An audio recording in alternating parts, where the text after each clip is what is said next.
কার্তিক মাস কাত্যায়নী মাস। দামোদর মাসটা পরবর্তীকালে আধুনিক যুগের গুরুরা এটা চালু করেছে, তাদের মনোমতন ব্যাখ্যা করেছে। কিন্তু শাস্ত্র বলছে রাধারানী কিন্তু কার্তিক মাসে কোনোদিন গোবিন্দর পুজো করেননি।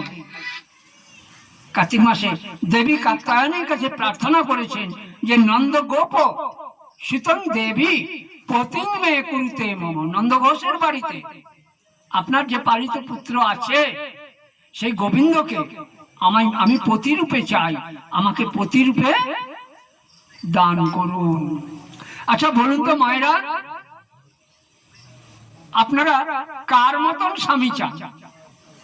শিবের মতন না কৃষ্ণের মতন? হাত তুলে বলবেন। শিবের মতন। এই দেখো, এদিকে নিতাই গৌর হরিবল বলবো, এদিকে হা গোবিন্দ করবো, কিন্তু স্বামীর বেলায় কেন কৃষ্ণকে চাইবে? কৃষ্ণকে তো রাধা নিয়ে রয়েছে।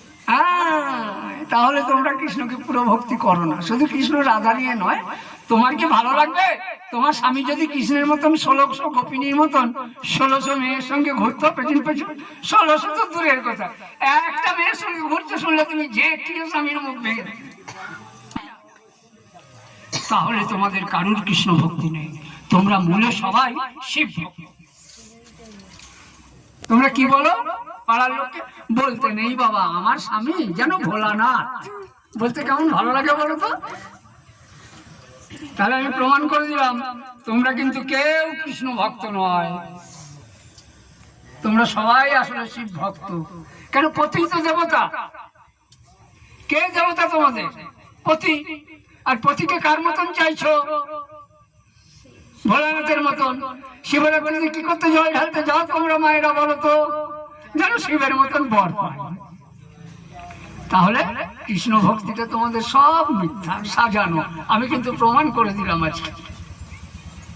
তো এসো এবার একটু রাধারানী কিভাবে তার কাত্যায়নী ব্রত শেষ করতেন।